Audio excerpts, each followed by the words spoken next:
Warning, incoming game over. Warning, incoming game over. Hello everybody, welcome back to Game Over Ottawa. Maude here once again, unfortunately breaking down the Senators' 4-3 loss to the Tampa Bay Lightning.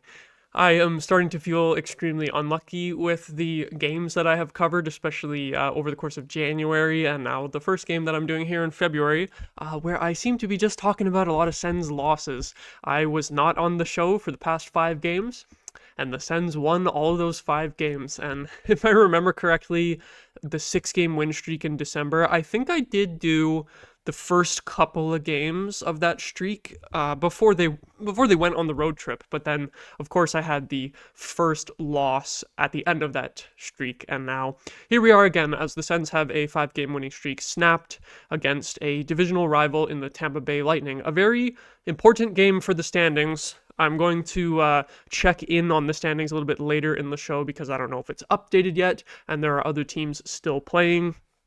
Really annoying that Detroit is playing at 10:30 tonight, so gonna have to stay up late or wake up in the morning to hear the result of that game as they're playing the Seattle Kraken. The Kraken are not very good lately, so I'm not expecting much of a favor from them. But anyway, on the topic of tonight's game, I can't be too upset with how that went. I think it was a pretty good effort from the team overall, and you could especially tell longer as the game went on that they were just starting to get tired. You could really tell that the Sens were the team that played last night and that the Lightning had rest coming into this one. So in the end, it was a close one, and they did get some chances with the goalie pulled there.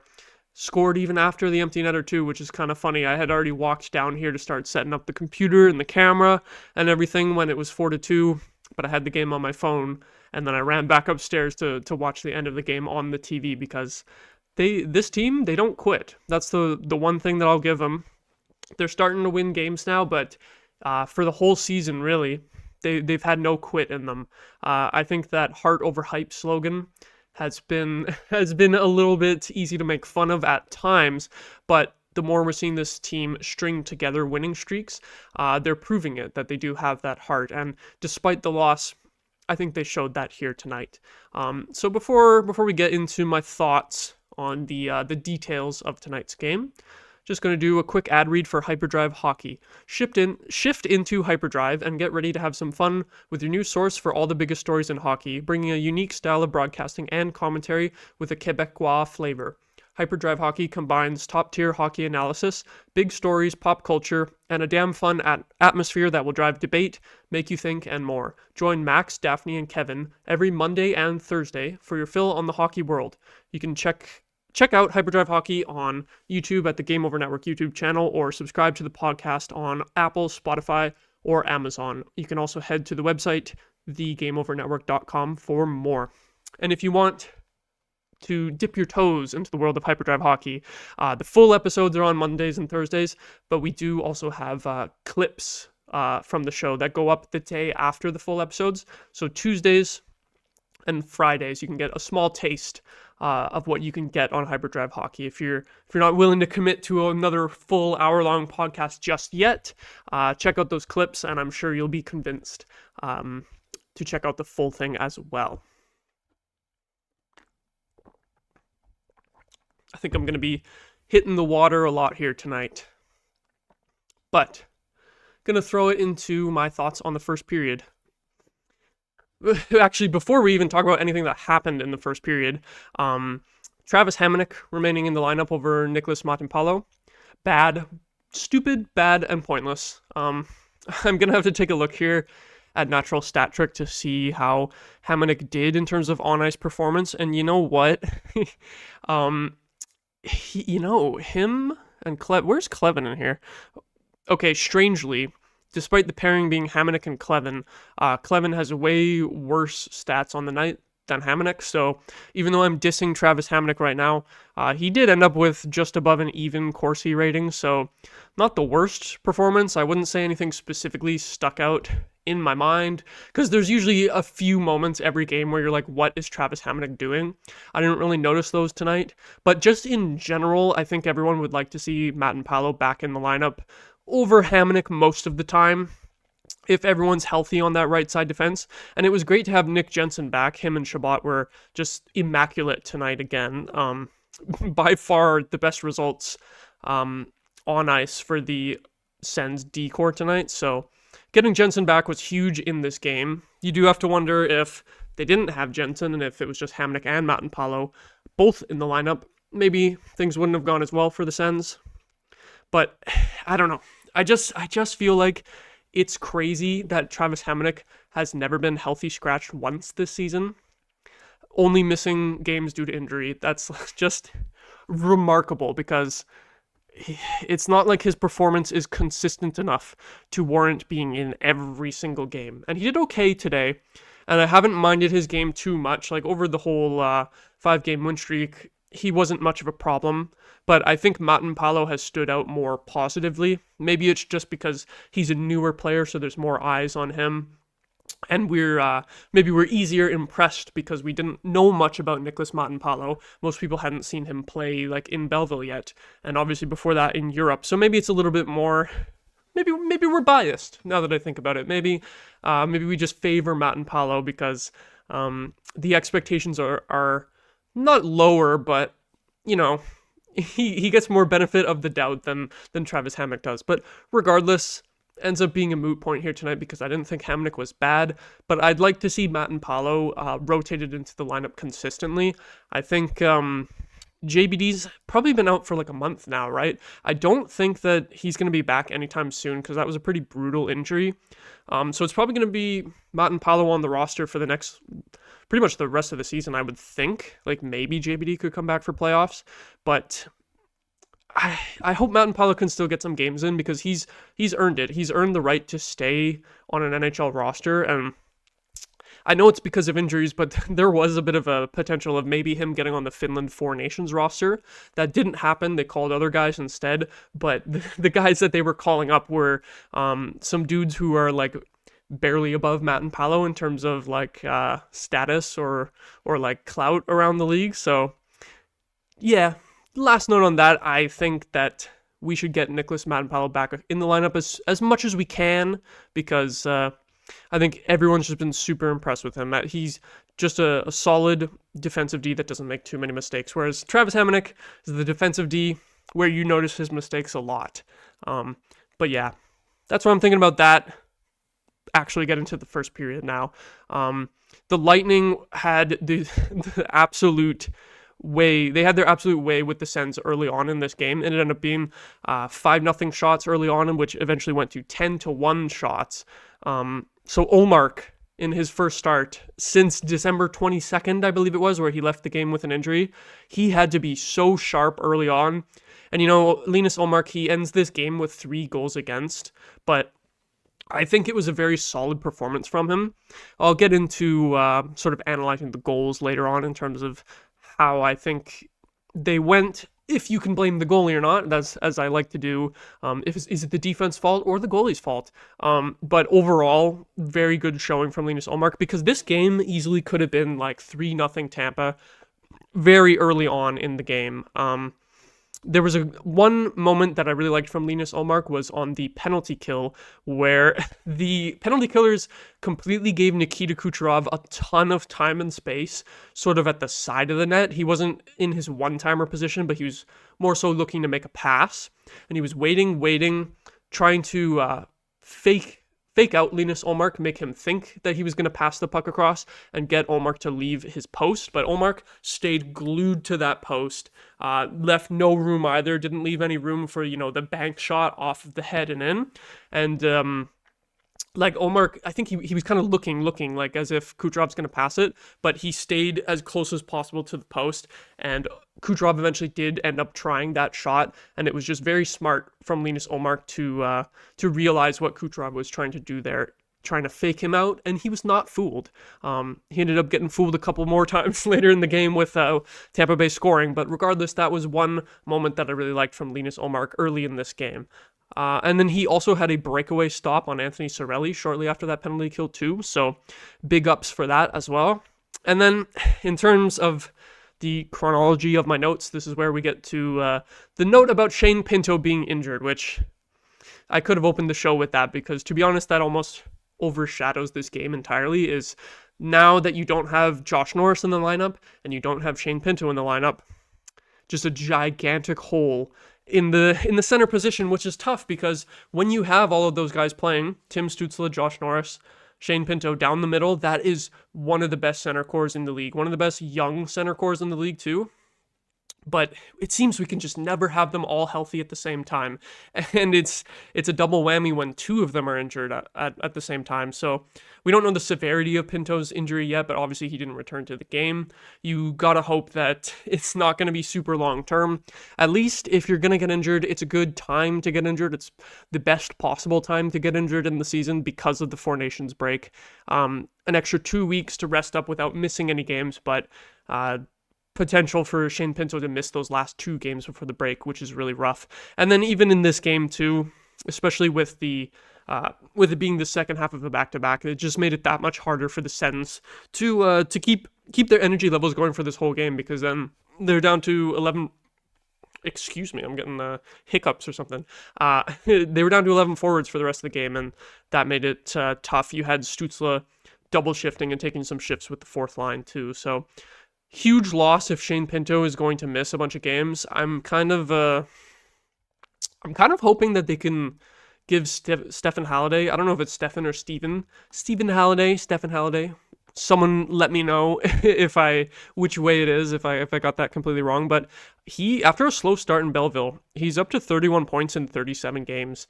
And in terms of centers, I think like he's taken over the team scoring lead for all players. And in terms of centers, your other options are like Wyatt Bongiovanni, which, to be honest, I didn't even know he was a center. I thought he was a winger.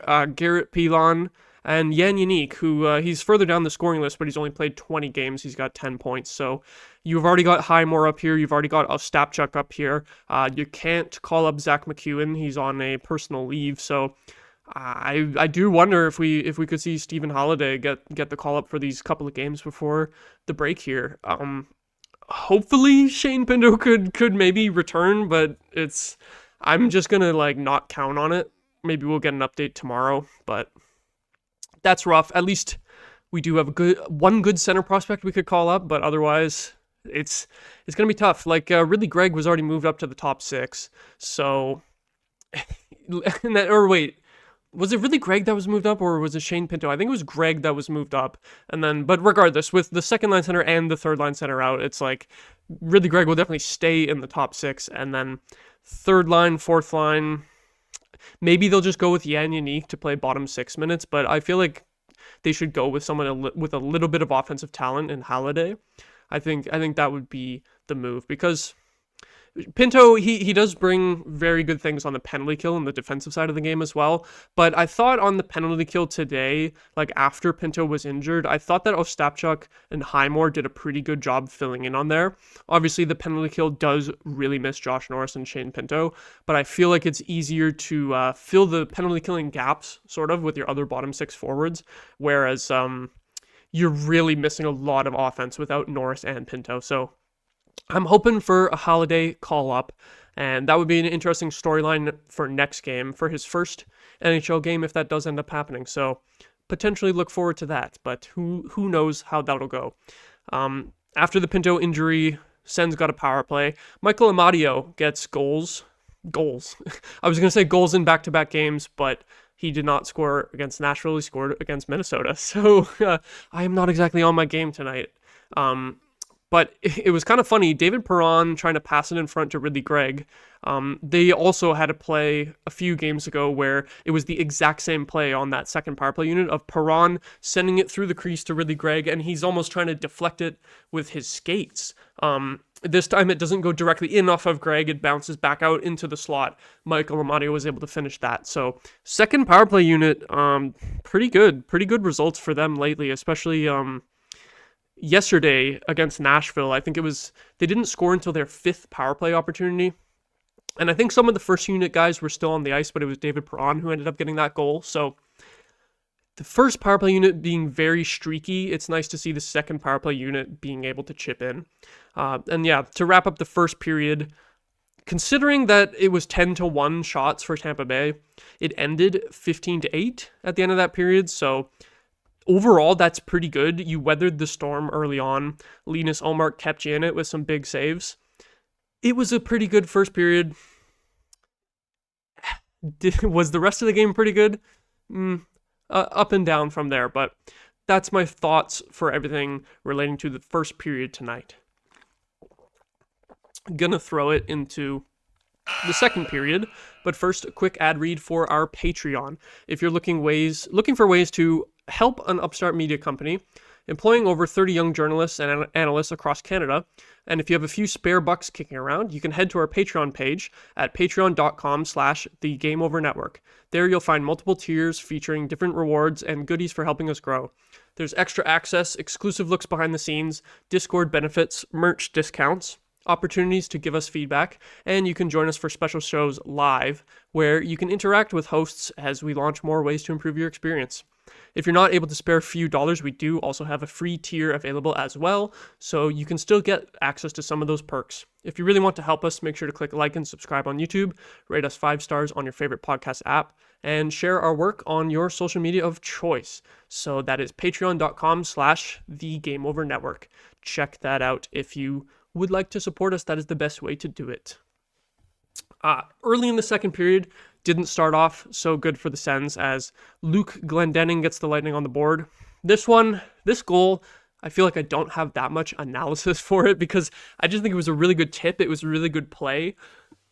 Glendening wasn't in the most dangerous scoring position, but he just tipped the puck so perfectly that Ullmark probably wasn't expecting it to be that threatening of a shot. He was kind of in the high slot, but more closer to one of the face-off circles, so it's not just a wide open look at the goalie. That's the kind of tip where you probably just expect it to go over the net, but it was just really well placed. It was a good play by Tampa. I'd have to look at it again to see if there was really any defensive breakdown to blame on that one, but it just kind of seemed like that was one of those goals where it was a really good play from the other team, and you just got to give credit to them. Later on, as I mentioned, Zach Ostapchuk filling in on the penalty kill. He had a huge shot block, so had to give him credit for that. Shout him out. He's not bringing too much offense when he's on the ice, which does worry me if he has to play farther up the lineup in these games without Norris and Pinto. But the defensive impact and the physicality is there, and I liked him on the penalty kill tonight, so that's good for Zach Ostapchuk. And Lightning 2-1 goal. This was probably the most frustrating part of the game because it comes off of a high sticking call on Brady Tkachuk that I think really should not have been a penalty because it was Eric Chernak who lifted Brady Tkachuk's stick, and that's what resulted in the stick whacking the other Lightning player in the face.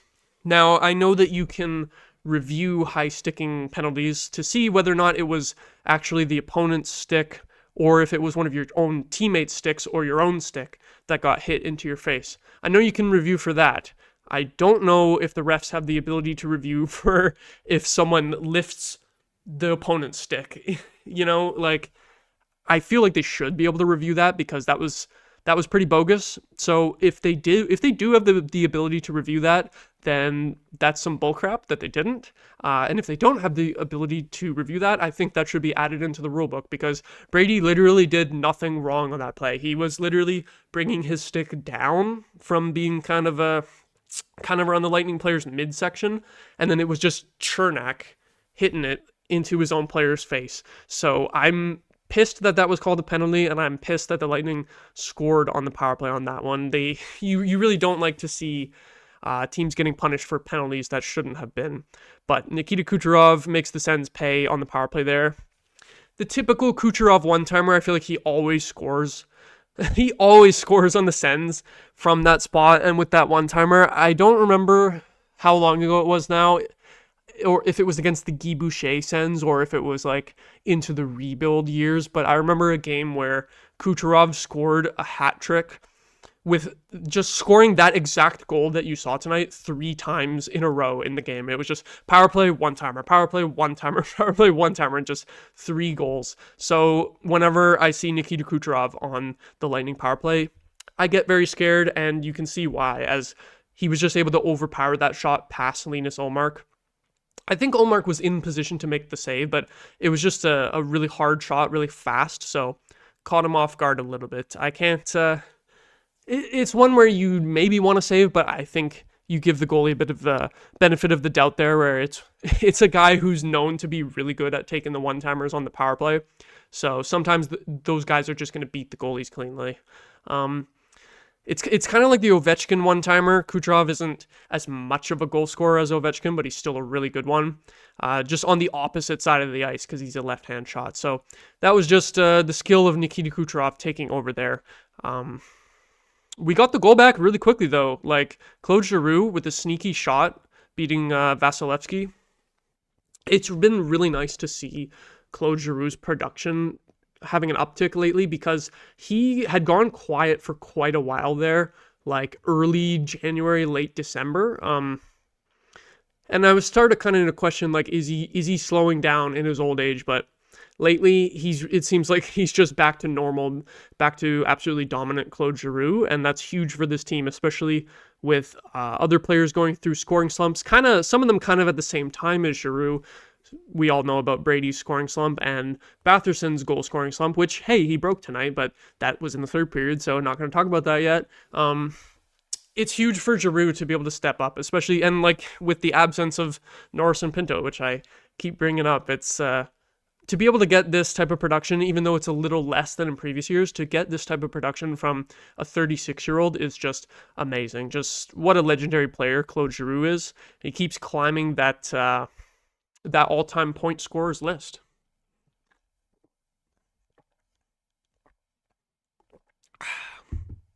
Getting a dry mouth now.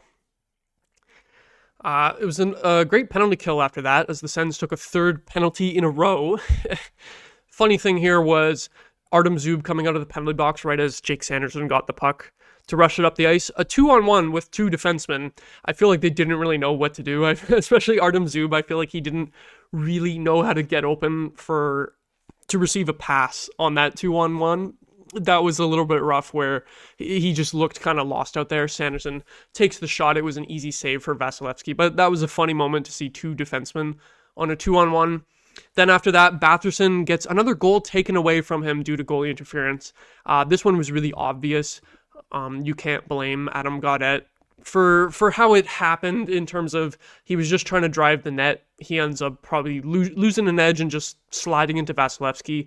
But you also can't blame the Lightning defense either. It wasn't a situation where they pushed him or tripped him at all. So just unfortunate that Batherson has 2 goals called back 2 games in a row, specifically just because he has not been scoring goals lately, but he did end up getting on the board later tonight anyway, so at least he did get the monkey off his back in the end.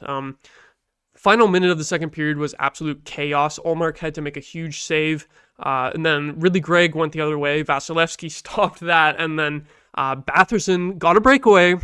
I keep talking about him being snake bitten, even though he did score in this game, which is kind of funny. I guess that's the thing about going first period, second period, third period is spoilers. We already know what happened, but that would have been huge if Batherson could have finished that and given us a lead going into the third period. I think that would have been a real momentum killer for the Lightning to go down a goal in the last minute of the second period. It's a shame that Batherson couldn't finish that one, unfortunately. But yeah, overall, 2-2 after the second period on the second half of a back-to-back in a huge game in terms of the standings implications. You really can't complain with how that went overall for the Sens. And they did end up outshooting the Lightning by 1 in that period. It was the only period in which they did outshoot the Lightning. So despite giving up the 2 goals in that period, for the whole game overall up until this point, it's not a bad result, and it's a pretty good effort from the team through 2 periods. I guess from there I'll just go real quick into the third period. Like we're just going. We're flowing, we're going, we're keeping on moving. Third period, But before we do that, if you're enjoying the show so far, you probably want more of this, right? Well, make sure you hit the like button on this video, click subscribe on our channel, make sure you click the notification bell so you're alerted when we go live. If you're listening to our podcast, please give us a 5-star rating or even write a positive review. If you really like us, make sure to follow us on your favorite social media platforms. You can find the Game Over Network on Blue Sky at thegameovernetwork.com, on TikTok and Twitter at Game Over NHL, on Instagram, Threads, and LinkedIn at Game Over Network. And then, of course, if you want to follow any of our hosts' social medias, they are all in the links in the description below. You can find all of us, find me, Charlie, Damien, and Nick down there. You can also find us at thegameovernetwork.com, where you can sign up for our upcoming newsletter. The third period, it was another early goal for the Lightning. They had scored a minute 44 into the second period, and then Brandon Hagel strikes a minute 56 into the third period. And this is another one where I feel like I just keep saying that it was a really good play by Tampa Bay. Like, maybe I'm tripping, and I'll go back and watch the highlights and be like, oh yeah, that was a defensive mistake, that was a defensive mistake. But I feel like it was just some plays where it was like, what are you going to do about that? Like, I mean, just because it's on my mind, I'm going to click, you know what, I'm going to watch the Brandon Hagel goal again real quick, because it was an unassisted goal. And I'm wondering, who turned the puck over? How did that end up being unassisted? So I'm going to take a quick look here. Oh yeah, so in the offensive zone is Tim Stützle trying to rim it around the boards to the right wing side, and Batherson was not there. Neither was our right defenseman. I mean, he was there. Travis Hamonic was there, but he was further outside of the zone, wasn't really ready to step up and make an offensive play. So offensive zone turnover, kind of by Stützle, but also like because he's the one who touched the puck last, but also no one was ready for his pass. No one was in position for that play when they probably should have been on that right side board. So Brandon Hagel takes it from there, and it was just a filthy snipe. The crazy thing about this one is it was basically a no-look shot. Like, sometimes you'll see a no-look pass, but only the really elite players in the NHL will like ever attempt no-look shots like that. He was completely looking at the passing option to his left, didn't even look back at Linus Ullmark or the net at all, started firing the puck, and maybe he looked back a little bit like as he was releasing the shot, but he totally sold the pass and made it look like he wasn't going to fire the puck there. But he still roofed it. An absolute snipe from Brandon Hagel. So he fooled Linus Ullmark on that one. But it's one where I'm like, damn, that was just a really good play from the Tampa Bay Lightning. Specifically, Brandon Hagel just fooled Linus Ullmark. Not in a way that makes Ullmark look silly or anything like that, but just one where it was a great play from the shooter. So unfortunately, the Sens trail the game from there off of just another really nice goal by the Lightning. I guess one thing you can critique is puck management in this game, specifically that goal being an offensive zone turnover. And just throughout the game, I feel like the Sens were not as good at getting out of their own zone as they have been in especially the last 5 games on the win streak. Specifically the Minnesota game, they spent very little time in their own zone in that game. And you're not going to do that all the time, but in general lately, the Sens have been really good at getting the puck out quickly. And it wasn't so much tonight. Probably a lot of that is due to the Lightning just having way more energy, fresher legs than the Sens. But that's probably my one thing for tonight, where I'm mostly saying this was a really good game from the Sens despite the loss. And, you know, considering the situation of the back-to-back. But that's the one thing where I would say the puck management, they're going to have to do a better job at that if they want to beat Tampa on Thursday.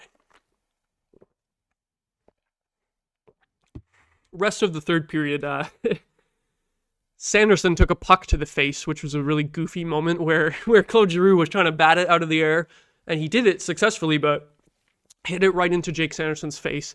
But thank God Sanderson was not injured from that. We've seen some guys take pucks to the faces this year, like Chabot. He ended up missing a game and had to come back with the fishbowl.